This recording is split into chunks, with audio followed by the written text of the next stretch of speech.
Coming up next on This Week in Computer Hardware, killing SSDs. How long can an SSD last? AMD gains, DirectCU, PSU reviews, Origin gets returns, tablets are getting awesome, and a case for people that hate cable management. It's all coming up next on Twitch. Netcasts you love. From people you trust.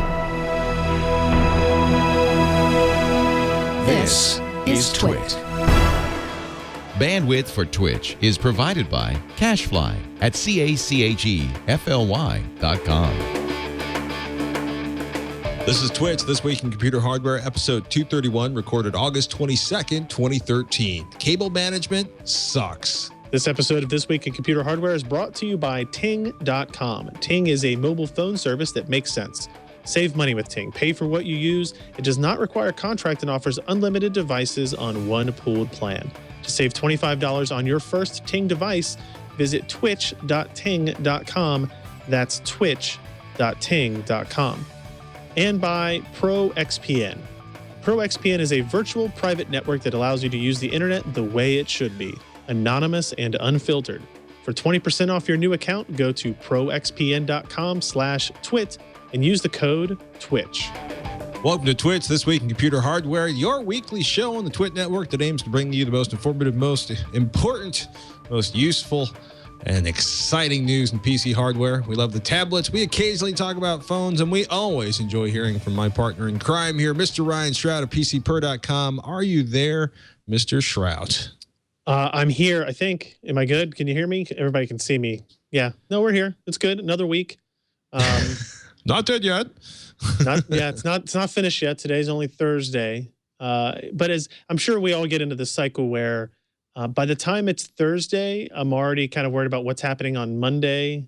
And it's, it's a cycle, believe it or not. The weeks keep going. A vicious cycle. Keep that in mind. Means you're not dead yet. That's true. That's always a plus.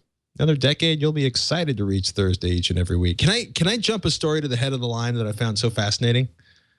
Is that okay? Sure. As long as Burke notices and he doesn't get things out of order, we'll be fine.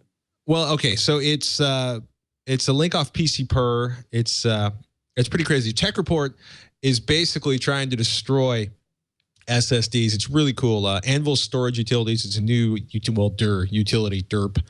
It's good to utility. That's why it's called Anvil Storage Utilities. But they have a test designed to determine the longevity of the flash storage inside SSDs, writes Jeremy.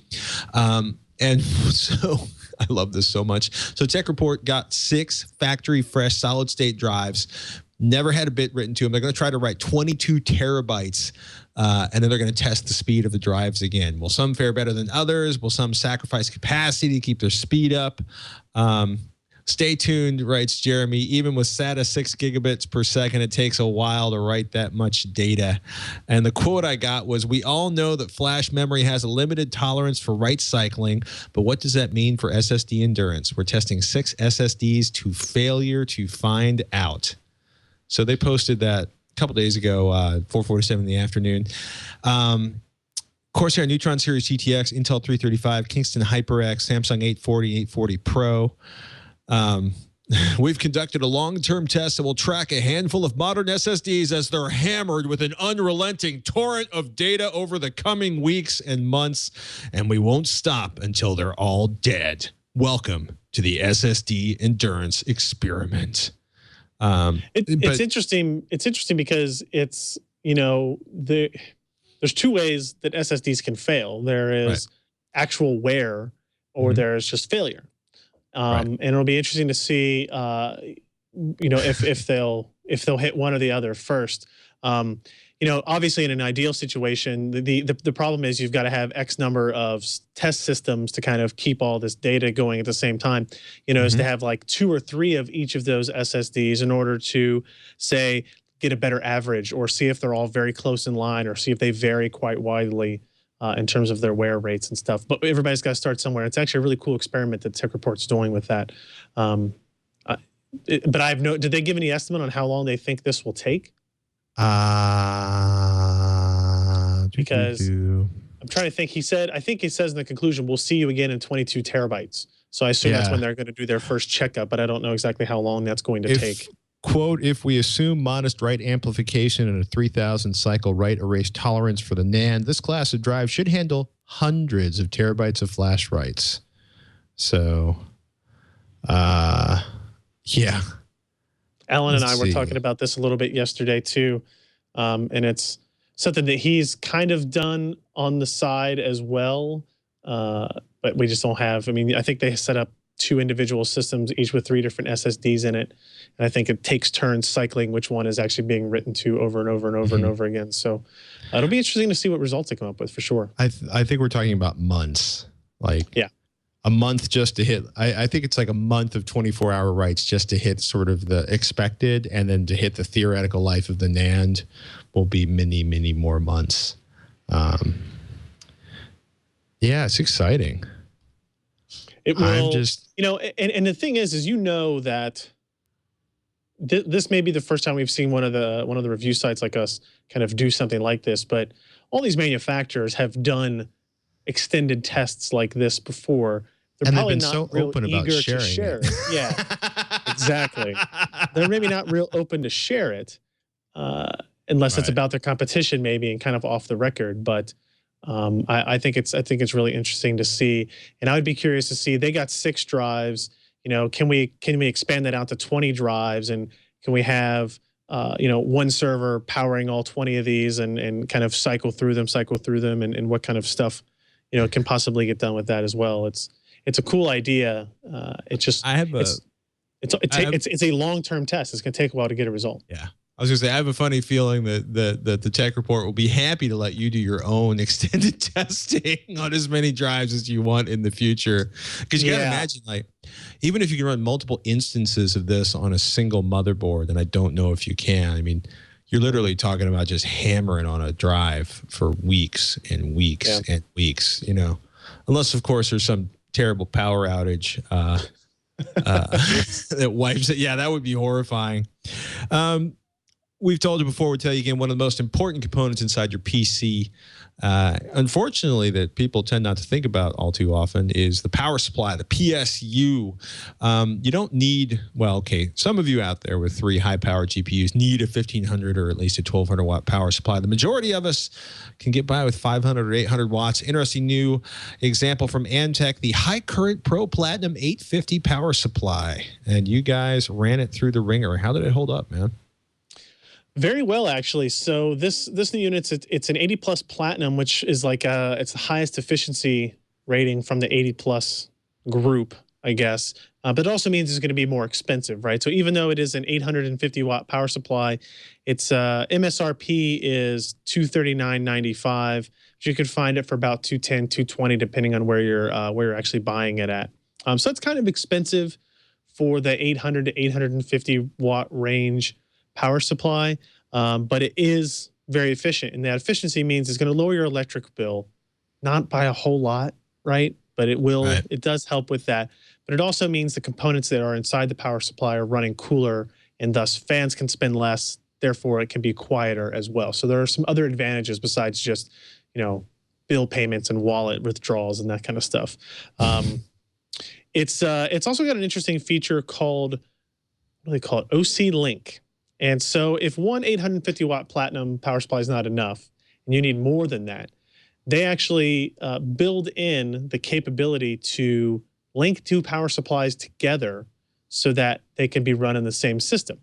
And we've actually seen a couple of cases recently that support this. The Corsair 900D has support for 2 power supplies.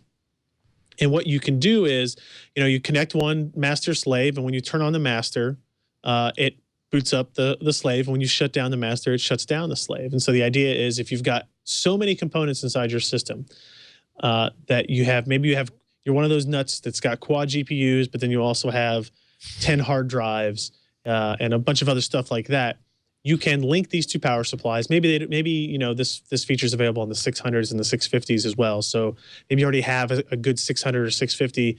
You want to add some GPUs. You don't necessarily want to replace your entire power supply. You can buy one of these and link them.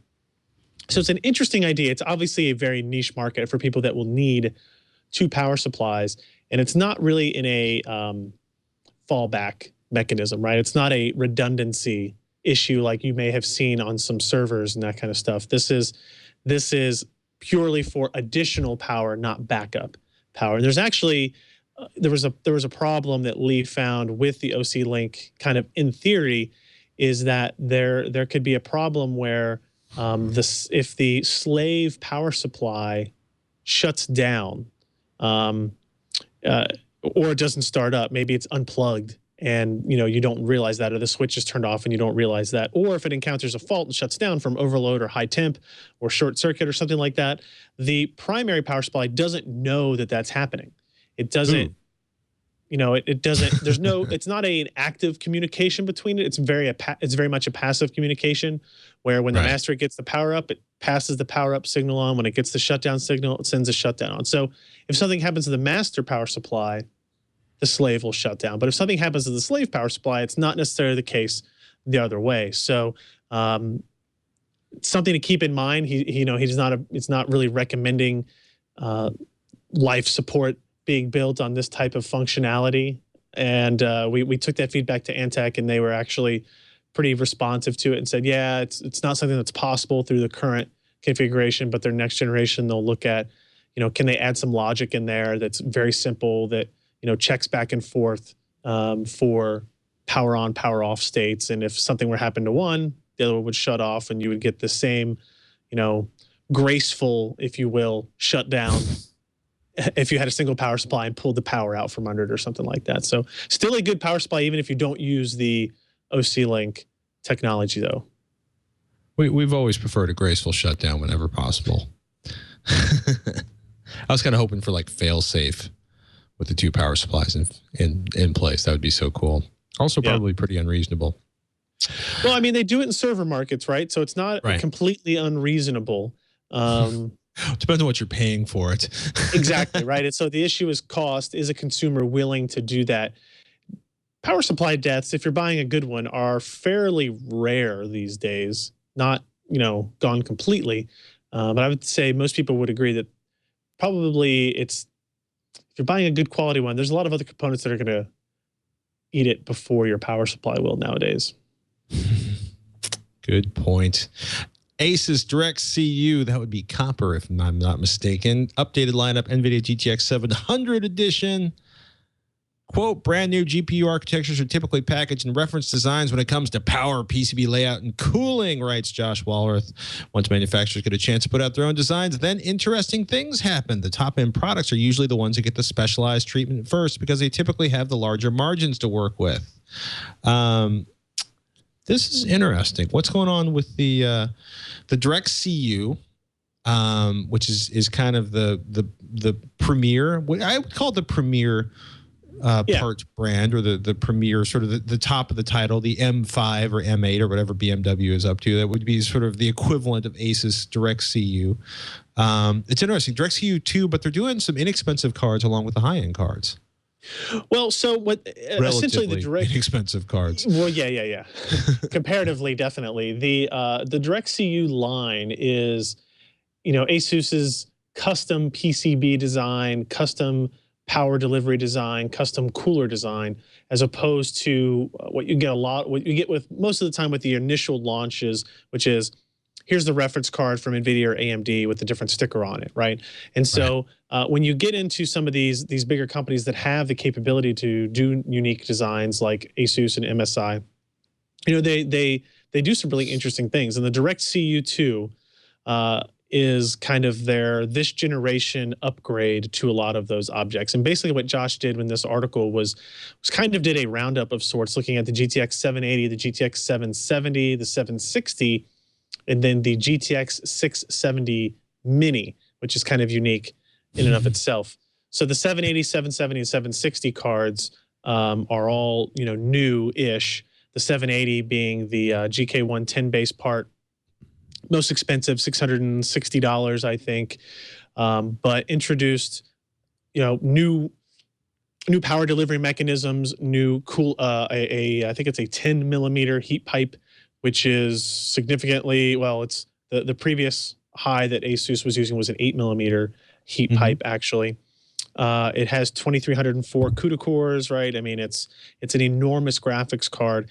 What I find interesting with these cards that Asus doesn't overclock these a lot out of the box, which I find a little confusing. Right, these cards are built to be pushed. They're built to be overclocked. Right. They're built for over delivery on power and cooling and all that kind of stuff. They don't really ship them that way. There's a lot of flexibility in the cards, but they tend to be a little bit more reserved on how they ship and let the consumer do all that. See that as a positive or negative if that's, depending on your point of view. They have new fans on this. It's nice. They got things like super alloy chokes that, if you want more details on that, definitely go check out the article. There's a lot of cool stuff in this. The GTX 770 is built off similar style improvements. The 760 is as well, even though the 770 and the 760 are both GK104 chips. They're not really new, so they share a lot of similarities to previous generation cards. The 670 is interesting because it's DirectCU Mini, which is essentially they took a GTX 670, which is a high performance card still. Right. It actually outperforms the 760 by a healthy margin, and they made it very tiny. If you scroll to the last picture on that page, you'll see that the PCB for it is very small, and that kind of gives you an idea of what it is in relative size. It's kind of built to be put into small form factor machines, home theater PCs, little easy, quick take with you, to BYOC PCs, and it's got a lot of horsepower in the size. Yeah, if you look at the 8-pin power connector there, you get an idea of kind of how the scale is, right? It's pretty impressive that they were able to get that much power there. Obviously, it's a little bit louder fan, and it's a little bit hotter because it has a lot less space to work with, but it does pretty good. Are they charging a premium for the Mini, like a vicious premium, or just a modest premium for that? Modest, I would say. It's not that much more than your standard GTX 670. Cool. And it's obviously got some unique properties to it as well. So it's nice.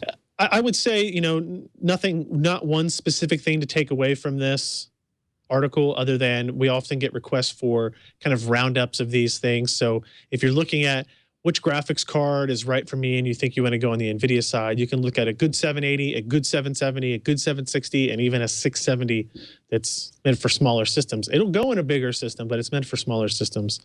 And you can get Josh's input and feedback on kind of how that worked out, see all the benchmarks, see how much he was able to overclock with the temperatures and that kind of thing all panned out to be. So good to know. More graphics cards. Speaking of graphics cards, AMD gains GPU market share from last quarter. NVIDIA down 8%. Intel, well, pretty much stable at 6%. Overall shipments increasing 11%. What are we talking about? GPU, discrete GPU shipments. AMD, however, has experienced an increase in shipments of 47% for laptop APUs. I should say this. So I was discussing overall processor shipments, not just GPUs. I apologize. The market share reports get really confusing, right? Because I think they're officially GPU market share. Yeah, it's GPU market share, but they're talking about APU, and two of them are primarily CPU manufacturers. Yeah, so they count the Intel GPUs, the Intel Haswell, Ivy Bridge, Sandy Bridge. Right. All those processors that have graphics cores in them are included in this. And then the AMD APUs, the NVIDIA discrete, the AMD discrete. And that's why, you look at those numbers where AMD has experienced increase in shipments of 47% for laptop APUs. Right. And the desktop heterogeneous processors declined. Intel was obviously, the reason for that, right? So if you look at the heterogeneous processors being the like Haswell and Ivy Bridge against the A10 and A8 series of APUs, that's kind of where the difference is there. And when you look at that statement, AMD now enjoys a 5.8% lead in total market share over NVIDIA.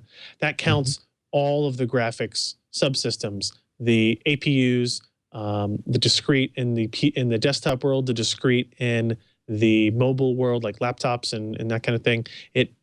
It's an interesting statistic from a business standpoint, but for the gamer side, I think that the next story that kind of looks at the add-in market exclusively is maybe more interesting because it talks about add-in GPUs very directly. And that's the one titled "How Are Add-in GPUs Selling Anyway?" And this is another John Petty research report. John Petty's kind of the godfather, the grandfather, the uncle, the sort of data maven for the sort of visual processing market, the GPU market, formerly known as video cards. According to John Petty research, not too good if you're Matrox or S3. And I was like, Matrox, I miss our Canadian friends. And S3, I didn't even realize was still shipping add-in GPUs. Yeah, I don't know markets. Markets down 5.4% from last quarter, 14 million shipped across the entire industry. Neither company accounted for 1,000th of that value, leaving them with a maximum of 7,000 units shipped. Best case scenario, the industry is basically a two-horse race. We kind of knew that already. Who are the horses? AMD, Matrox with effectively 0%, NVIDIA with effectively, so AMD 38%, NVIDIA 62%, and S3 also with effectively 0%. What do you think about the fact that, so if we look at previous quarter to this quarter, AMD did increase its market share from 35 to 38%, and NVIDIA's went down, the same amount essentially. But NVIDIA still has the strong market leadership in discrete. What I would like to see is this a division of actual sales for that quarter, or is this now a new total division? I believe this is a new total market share division.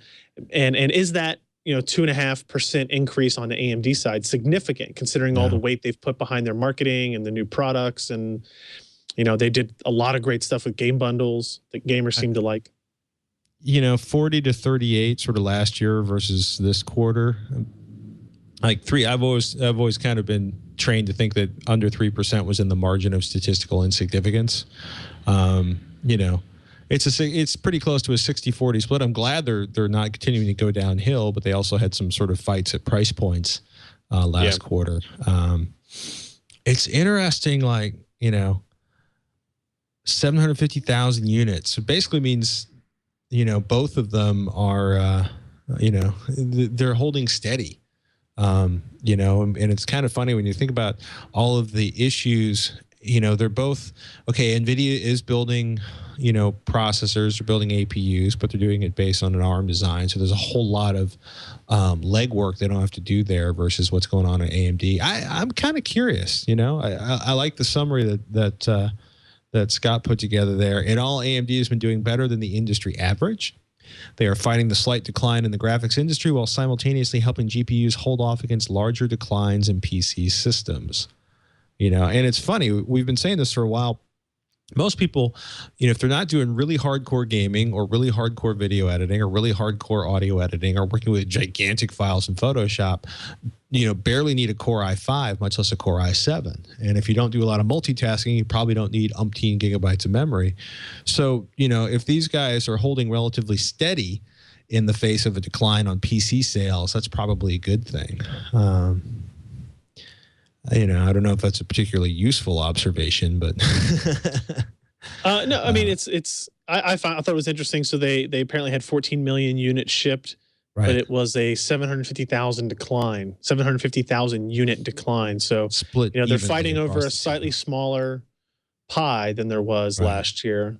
So I would love to know how many of the cards was happening.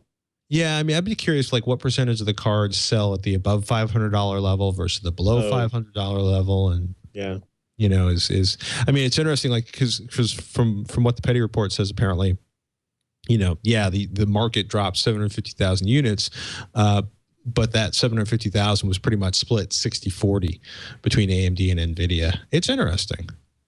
I'm also kind of now I'm going to type in Matrox and see what their website looks like these days. I hope it's not very sad and depressing. I really don't. You know what's not sad and depressing? And I can guarantee it? Ting. Our sponsor, Ting.com. That's not boring at all. We want to thank them for sponsoring this episode of This Week in Computer Hardware. They are a no BS mobile service. I have two devices on Ting. They're an I can't say this to save my life in the afternoons. MVNO, it's a reseller of the nationwide Sprint network. Ting's really, really simple. Here's the deal. They're going to give you the least expensive phone service you can get. They're going to make it as painless as possible. They're going to let you quit at any time without crazy, termination fees or 2-year contracts. And they ask you to do one thing: buy your hardware from Ting or bring your Sprint hardware to Ting once it's open and unlocked. And they're going to make it as simple as possible. Beautiful website, easy to navigate, no weird bundles, no crazy ride-along services, no overage charges or penalties. Voicemail, caller ID, tethering, hotspot, 3-way calling, call forwarding, and other features, all part of the service. No add-on charges. No, wait, but my phone already does this, but I have to pay you $35 a month to make it do this?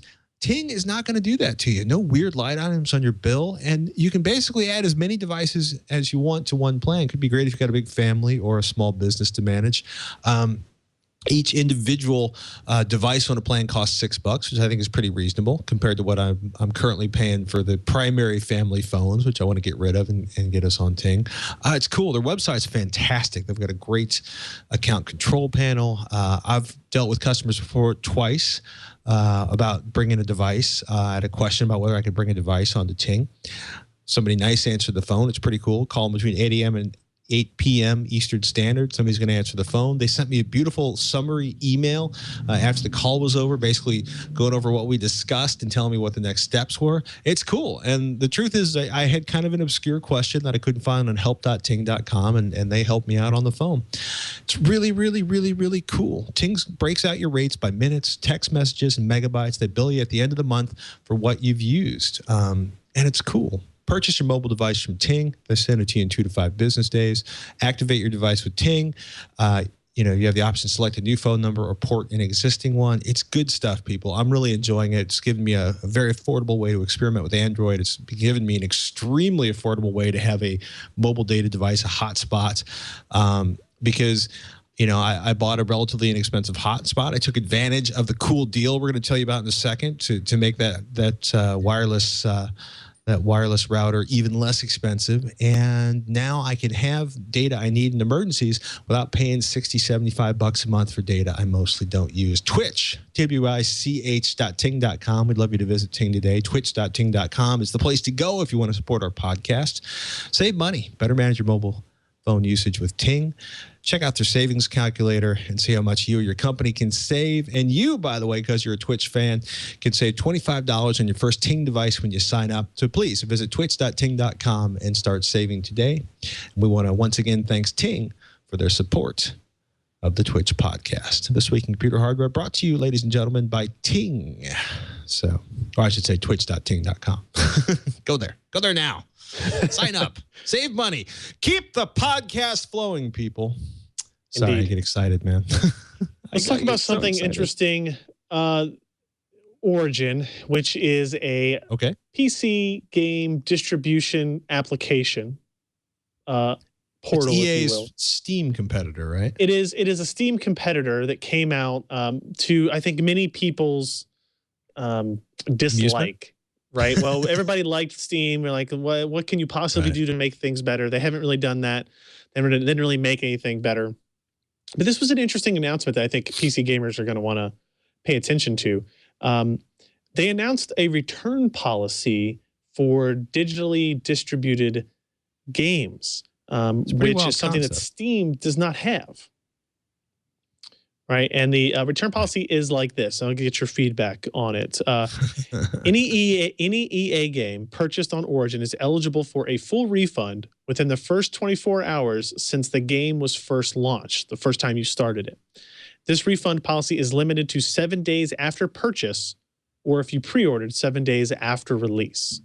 So essentially, within that first 7-day window, you after the first time you start it, you have 24 hours to decide if you want to keep this game or return it. And you apparently will be able to get a full refund. And that's not something Steam can really compete with, because with Origin, EA is the publisher of all those games. That's kind of the whole idea. And Steam has tons of publishers that they work with in that regard. So what do you think? Do I have to buy EA games to use it? Yes, that's part of the problem for me. I don't play Sims, and anybody who buys Sims isn't going to return this. I think it's nice. I don't think EA. It's funny. EA, for all their faults, cue angry email to Twitch at twit.tv. But EA, for all its faults, generally ships relatively complete video games.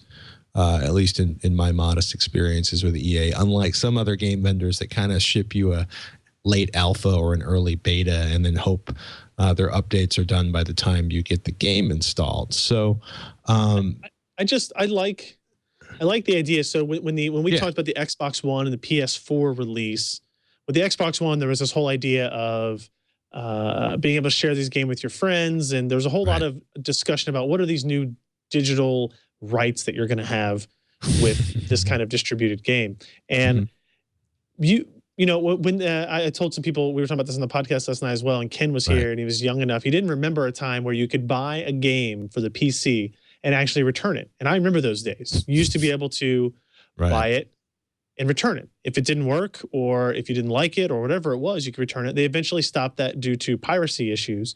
But the fact that they would say, hey, if you try this game and it doesn't work on your system, or you just think it's awful, or you don't want it anymore, we'll give you your money back. And nobody else really has ever really tried to do this. I think the Google Play Store does this still. I think you have 24 hours after you download an app to uninstall it and get a refund. And because it's digitally distributed, and they don't have to worry about, has this been pirated at all, that they see a little bit less risk at this point in time than they would have previously. Do you think it's them seeing less risk, or them just looking for anything to help them claw their way into a better looking position against Steam? Oh, I mean, I'm just sure too cynical that's even for me. Oh, I mean, that's definitely why they're doing it. They're like, well, how can we make ourselves stand out as the place to buy our games? Just besides the fact that it's the only place where you can digitally download most of these games, But then they had to look. Somebody had to make that suggestion, and then somebody had to look at it from a financial standpoint and go, how much is this going to cost us if we actually offer this? And they came to the conclusion that, it's something worth trying. We were joking earlier about, well, it's too bad.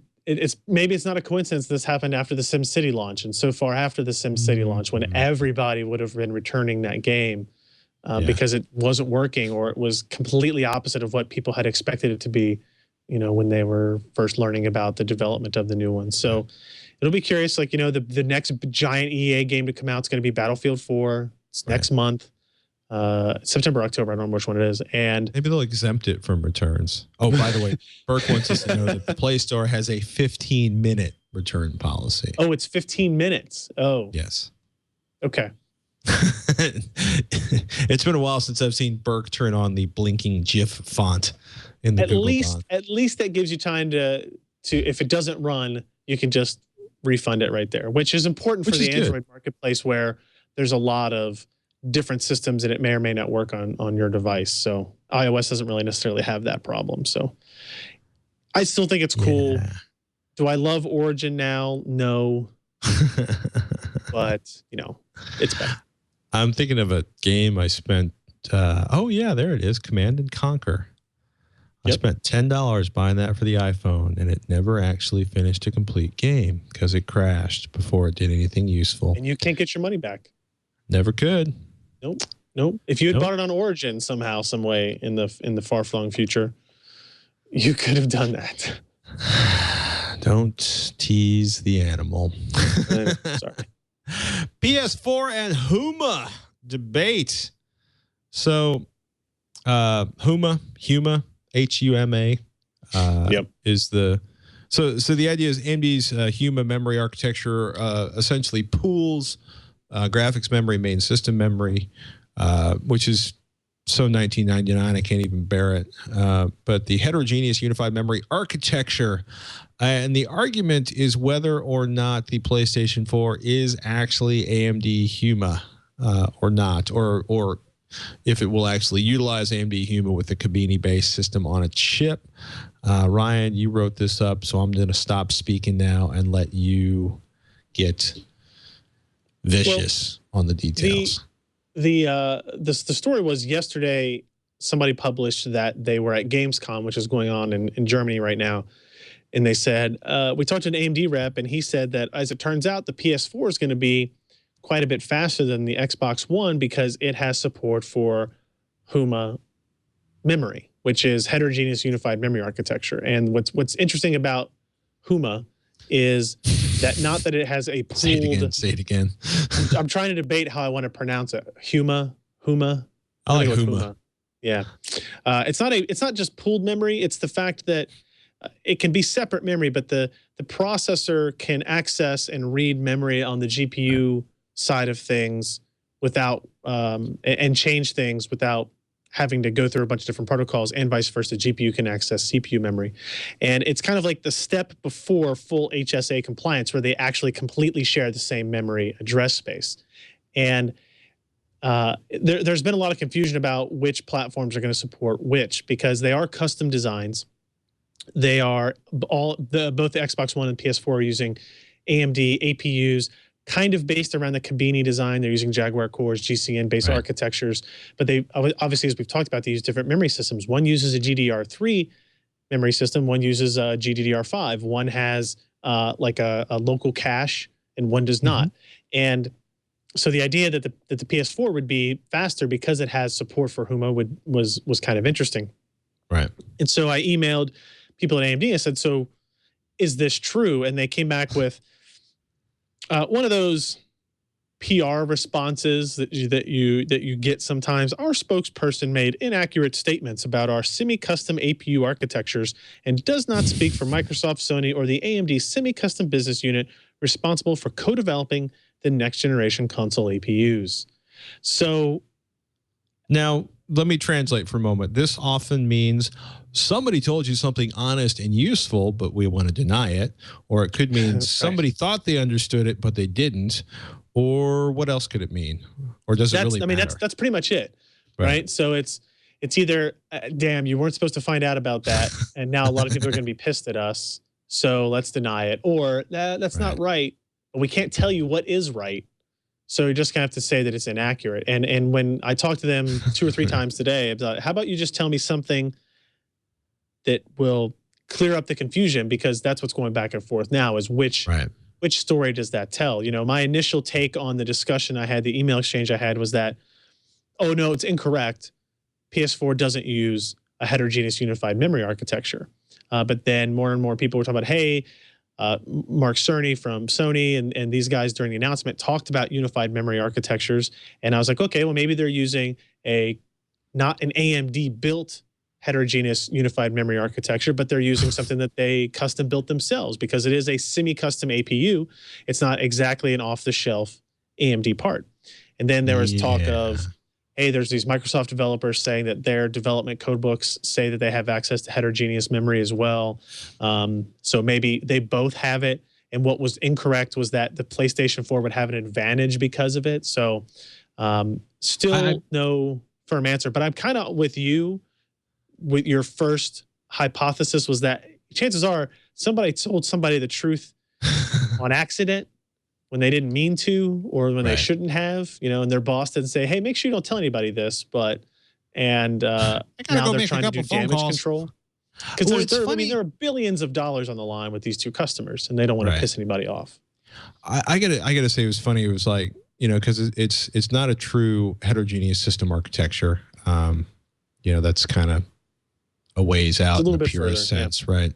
But it was funny because I've had some friends who are fairly nerdy who are like, Huma and Sony's gonna kick ass, and I'm like, Huma's not entirely a shipping product. You know what I mean? It was just like my first thought, and I don't, you know, I don't want to sound cruel. My first thought was like, you know, it's not entirely shipping, and you know, difficulties in shipping not entirely finished stuff nearly killed off, or effectively you could say killed off, a lot of the mobile market for NVIDIA's APUs, their mobile APUs. You know, I keep thinking of Boxy. What a different story Boxy might have been if their hardware wasn't 6 months late because the NVIDIA Tegra 2 turned out to be so difficult to finish. So it was funny because I just remember thinking like, yeah, that would be really cool. It's not quite an HSA. It's not quite what you think it is. And it's a gut. I just kept thinking, wow, it's a gutsy move by Sony if they can actually get this not entirely homogeneous memory architecture to work. It's interesting. I mean, I'm really curious to see, I'm really curious to see both units, but I can't help but think the performance from these is going to be astonishingly close. And there's going to be, will there be any real way of testing it, and does it matter for that much? Because the other thing we keep getting is like, we've got a lot of questions on Tekzilla lately where people are like, well, in HD Nation for that matter, well, what's the bottlenecks on these? Well, nothing, unless you want 4K higher than 30 hertz, which, another interesting point that people haven't thought about in terms of the performance side is the Xbox One is going to use DirectX, and the PS4 is going to use OpenGL. So they don't even share the same graphics API. So even if people are thinking about how can we hack our way in and like put a benchmark application on these to run them, because they're x86 based, I imagine that will happen sooner rather than later when these systems are out there. But they're fundamentally going to be running different APIs, so you can't even really take the same application and run it on the Xbox as you would on the PS4. So. Do you feel that OpenGL is even remotely as well optimized as DirectX is at this point in terms of gaming performance? It will be if it's not, right? I mean, it's for AMD, it will be come November 15th. They obviously had to prove to Sony that they were able to make this happen, and that they were going to make these as close in performance as possible. Otherwise, they might have gone towards NVIDIA for a discrete GPU on the PS4. So that could be, that could be really good for OpenGL as just OpenGL outside of gaming or outside of consoles. If somebody goes through the steps to actually make OpenGL perform better, that's always been a traditional issue.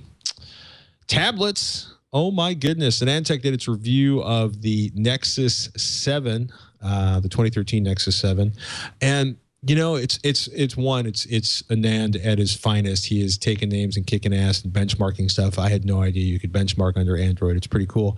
But what kind of blew me away was like 4 column inches into the article was looking at the comparison between the Nexus 7, the 2012 Nexus 7 and the 2013. So you scroll down a little bit and the dimensions are roughly the same. So it's 10.45 millimeters now down to 8.65 millimeters.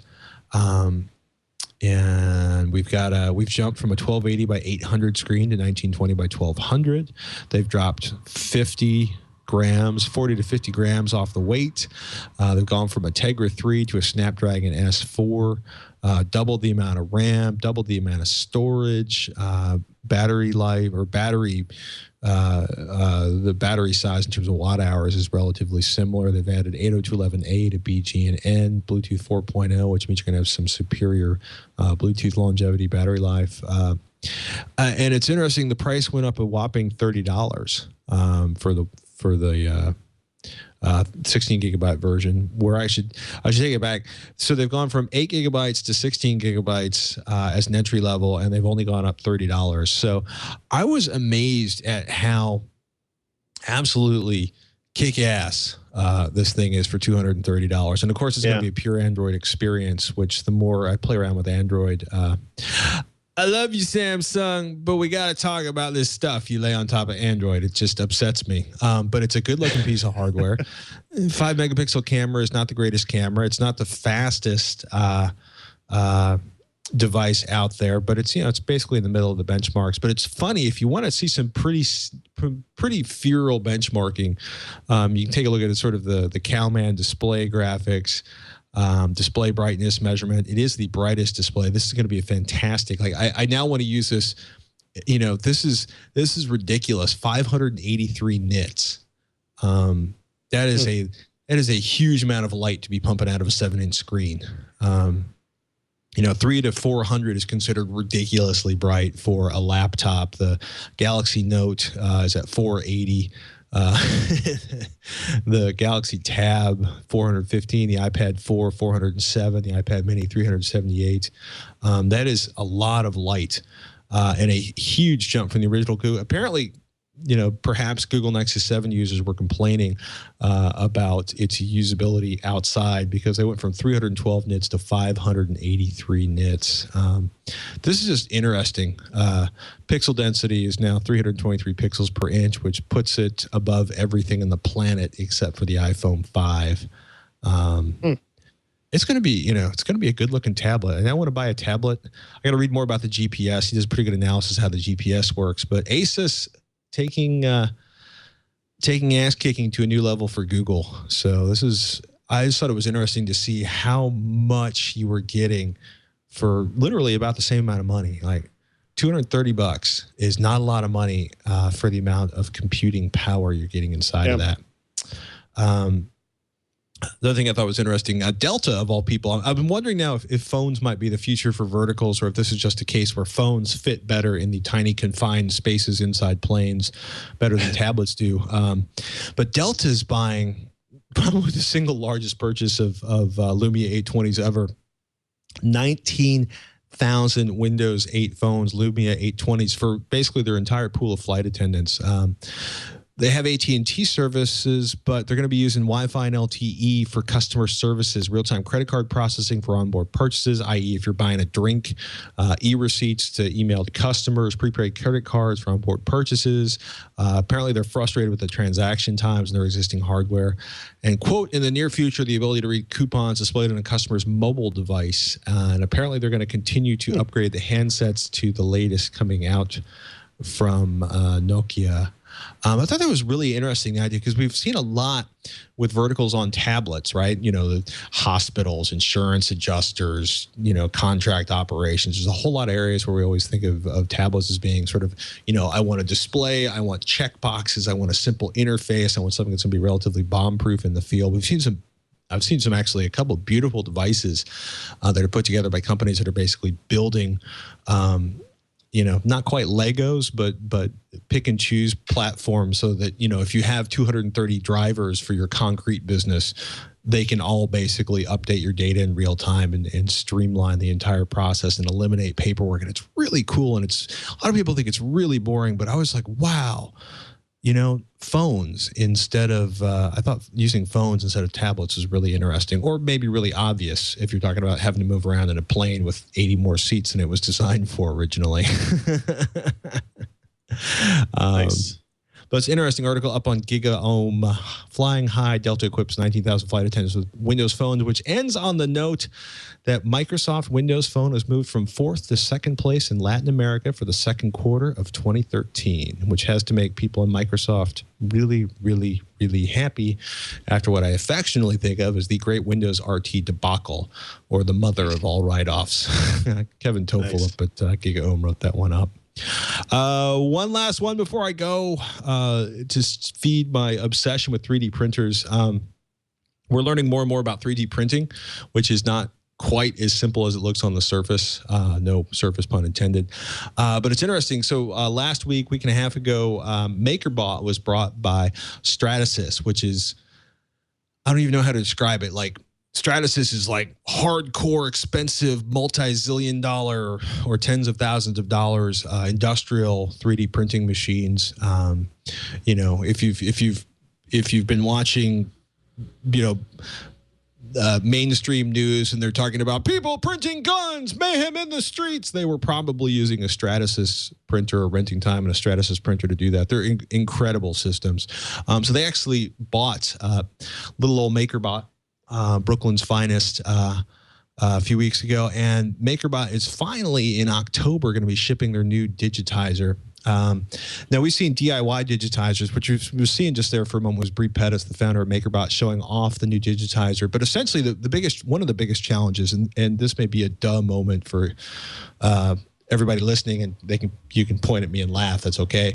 But creating STL files, creating 3D digital objects is extremely complicated if you are not gifted in working in 3D applications. But digitizers are traditionally incredibly expensive. There's been some interesting hacks that allow you to use a series of printed dots in a 90-degree corner with a webcam to create it. But this is one of the first time we've seen a really affordable desktop 3D scanner. And for me, this is really interesting because the last time I saw anything like this was when 2D printers, laser printers came out, and I want to say the late 80s or early 90s. It was a long time ago, so I can't quite remember. But it's pretty cool. Basically, it's a little round turntable in the middle. You put an object on it, you spin it around, it scans everything in. Quote, MakerBot says the whole process takes about 12 minutes, after which you're able to push the file to a 3D printer of your choosing and have a grand old time, unquote. So what is this now? For about $5,000, you can get this and the printer? Yeah, their latest printer, I want to say, is about $2,000. It's kind of amazing. Like, we've been playing around with two printers here at TechZilla, one of which is one's a PrinterBot Simple. It sells for $299. It kind of looks like a construction set, right? So printerbot.com/shop/printerbot-simple, because it's a kit you build yourself, or you can spend an extra $100 and have them build it. And then a 3DS printer, which is like a $1,300 printer.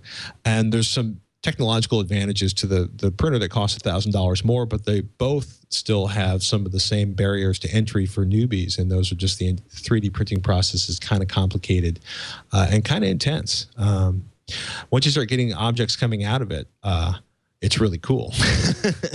But it's harder than desktop publishing used to be, probably because you're working in 3 dimensions instead of 2.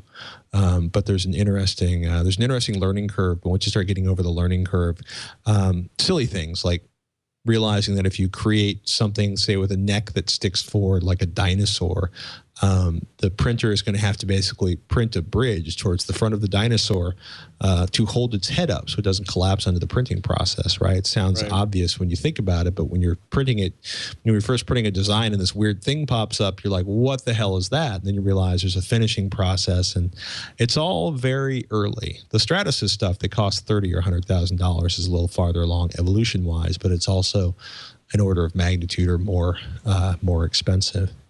In any case, I promise not to talk any more about 3D printing this week. Printing. Let's take a quick minute here. Thank our second sponsor for today. That is our friends at ProXPN. ProXPN is a global VPN, virtual private network, that works with almost any internet connection. It creates a secure, encrypted tunnel through which all of your online data passes back and forth. Any online application can work with ProXPN, including your web browser, your email, your file sharing, instant messaging programs. All that will work. It keeps everything you do online hidden from prying eyes, disguising your physical location, and giving you unfettered access to the web and online services, no matter where you live or travel to. So I travel a lot. We use a lot of public Wi-Fi. And what makes ProXPN nice is that you get things like complete online privacy through that 512-bit encryption tunnel. It works via OpenVPN or PPTP. You get to choose which one you use there. You can protect yourself against your ISP's 6 strikes rule using this software. You keep your personal internet usage private at work, bypass internet filtering and blocked websites and geographical restrictions. ProXPN makes your internet connection, quote, region free, which is nice. It has software for Mac and Windows. It offers advanced controls, allowing you to select the programs and ports you want to anonymously route through ProXPN servers. It works with your iOS and Android device, allowing you to use your data plan or public corporate Wi-Fi with complete and total privacy on the go. No app is required for that. There's also a new ProXPN app for Android in the Google Play Store that supports OpenVPN. Even better, they have world-class customer support, and even Steve Gibson gave it a great review on Security Now, so that says quite a lot. All you have to do is go to proxpn.com/twit for more information. That's proxpn.com/twit.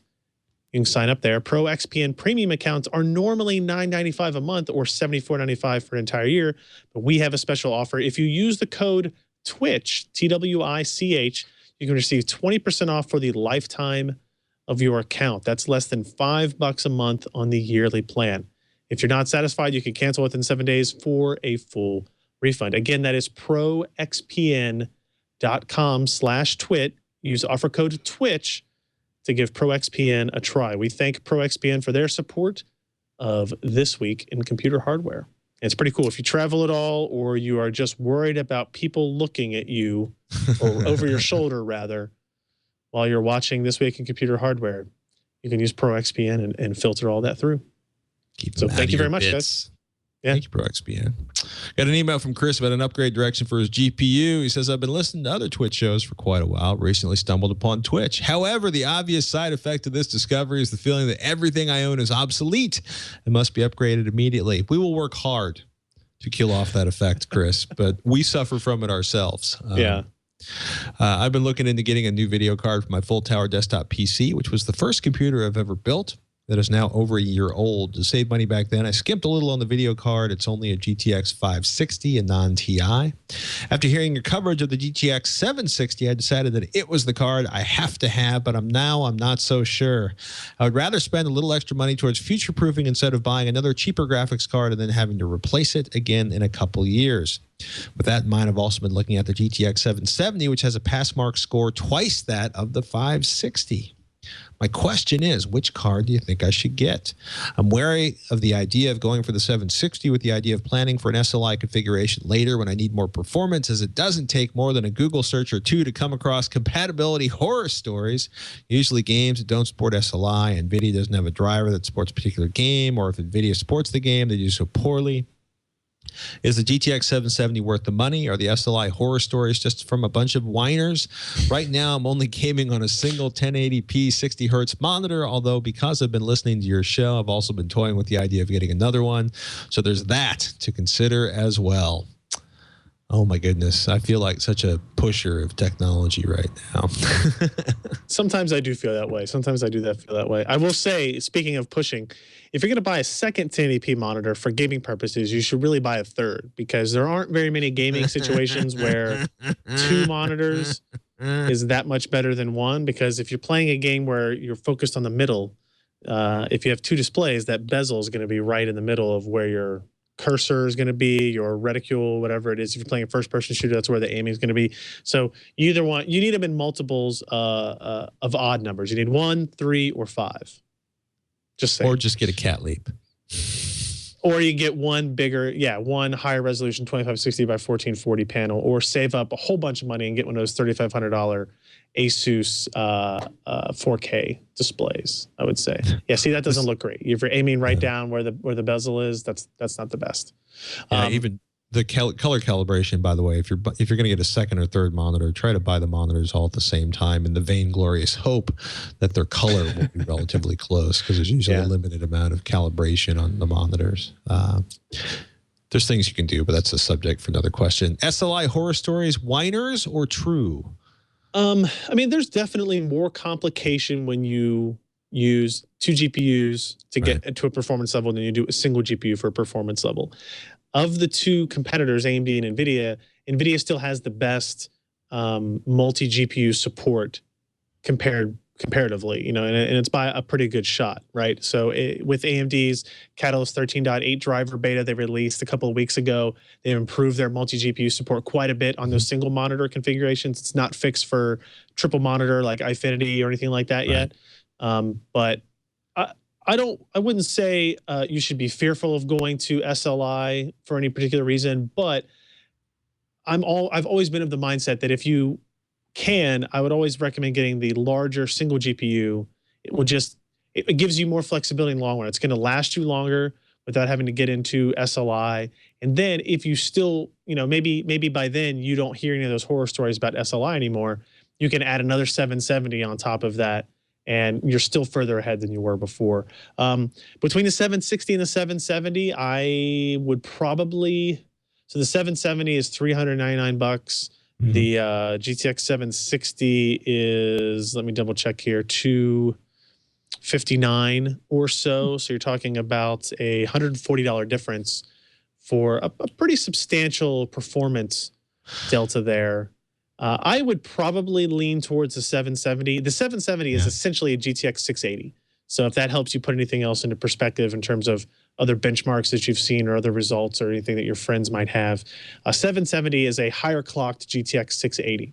So yeah, and we're showing there the 770 versus the 760 there. The pass mark scores, which I hate using single, kind of synthetic benchmarks, but it looks like the 760 is getting around 5,900, and the 770 is getting like, what does that say, 6,300?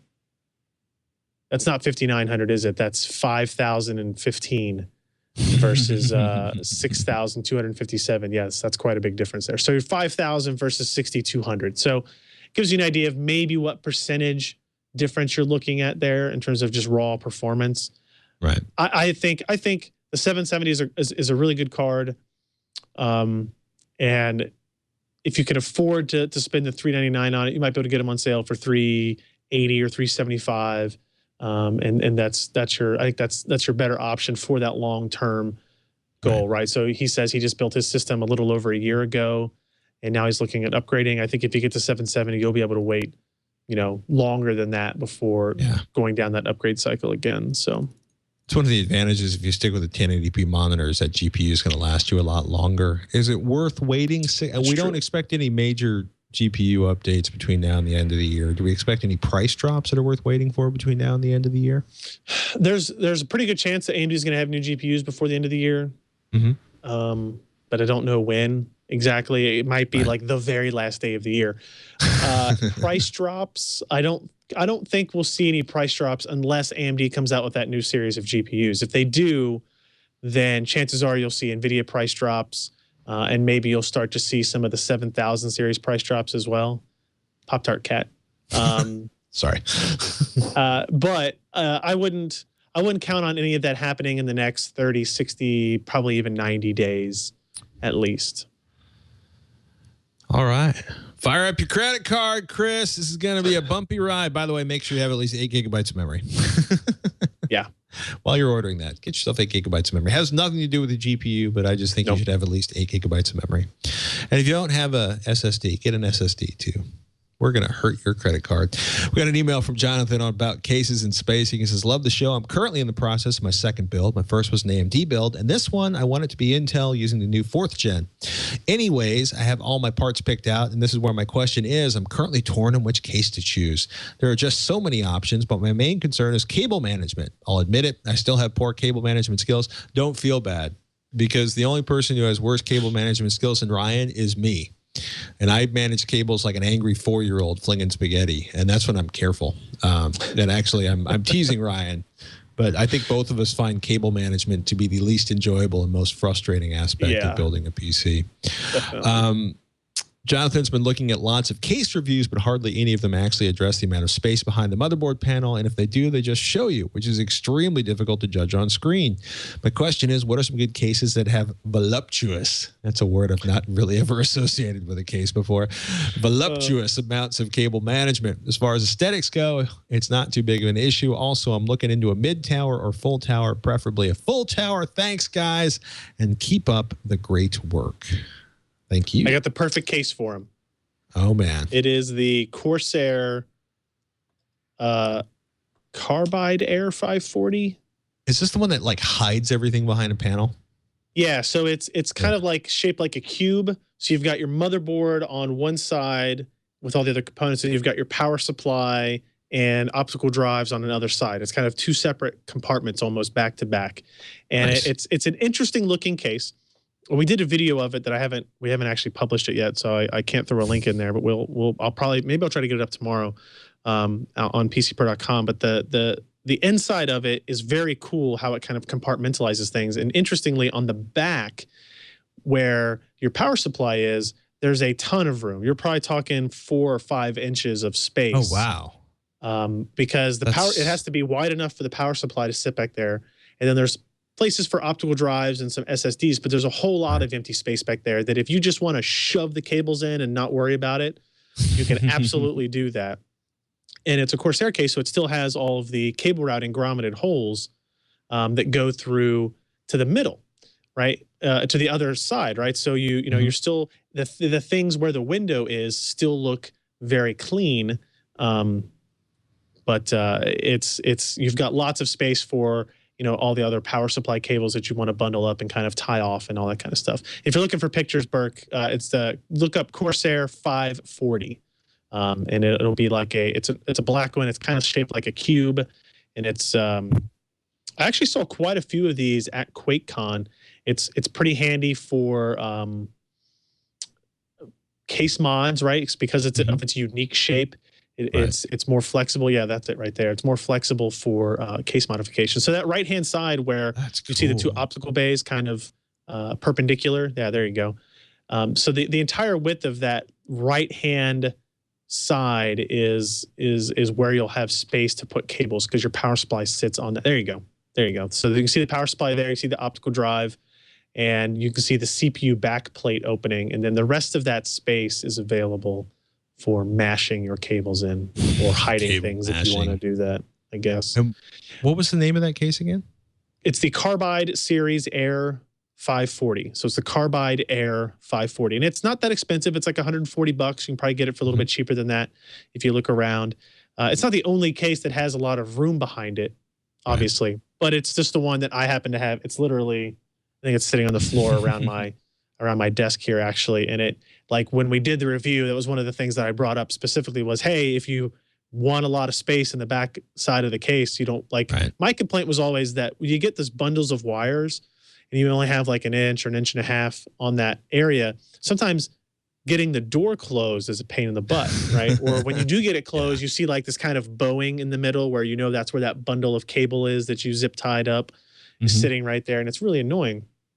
And this kind of prevents all of that from happening. So it's unique. You have to like what you see when you look at the case, obviously. But if you do like it, that's definitely going to fit specifically his concern about PC cases. So I will admit that one of my reasons for buying an Antec P183 for the sort of media server, I built sort of a small, not the RIP monster, but a smaller RIP box / media server for the house. The Antec P183.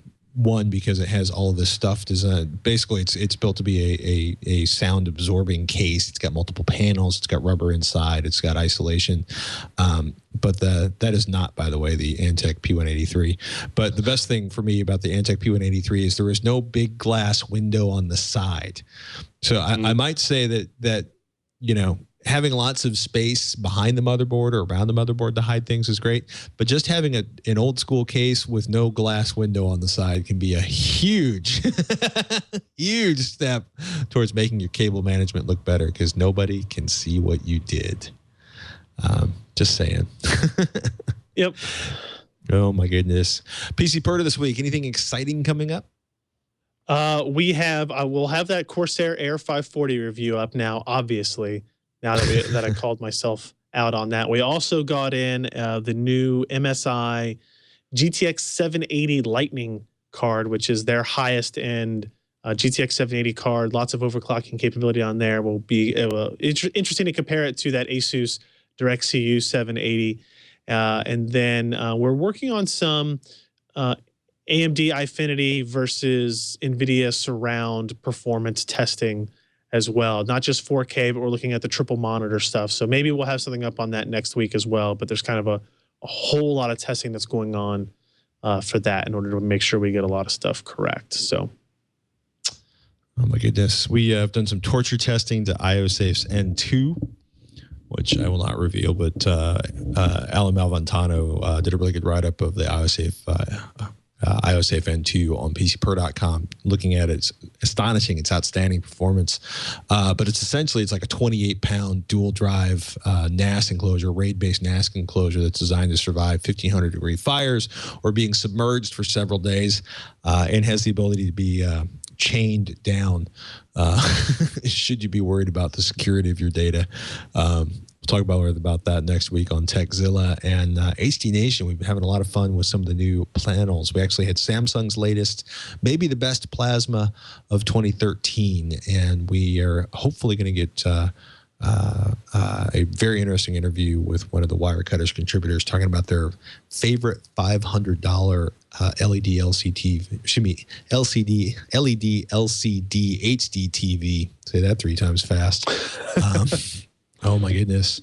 And we had some interesting conversations this week about why we're not really huge fans of Android sticks. Because we have some people that they're always looking, they love the idea of the Chromecast, but they want something more open. And we talk about why sometimes you just want to buy a Roku 3 or an Apple TV. Yeah. That's coming up on HD Nation. That's about it for this episode of Twitch. Twitch, TWICH at twit.tv is the email address, at Ryan Shrout and at Patrick Norton on the at Twitter, which I guess technically is Twitter. And that's about it for this episode. I'm Patrick Norton. I'm Ryan Shrout. We'll see you next week on Twitch.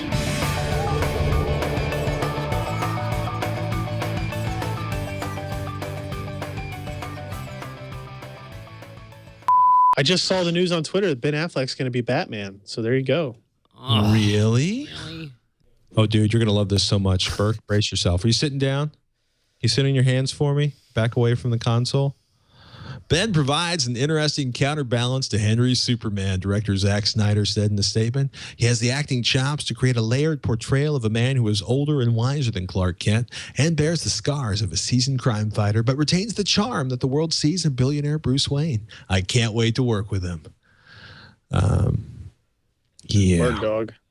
Yeah, I love you, Ben Affleck, and your movie directing has been phenomenal. But I remember Daredevil. I'm just saying.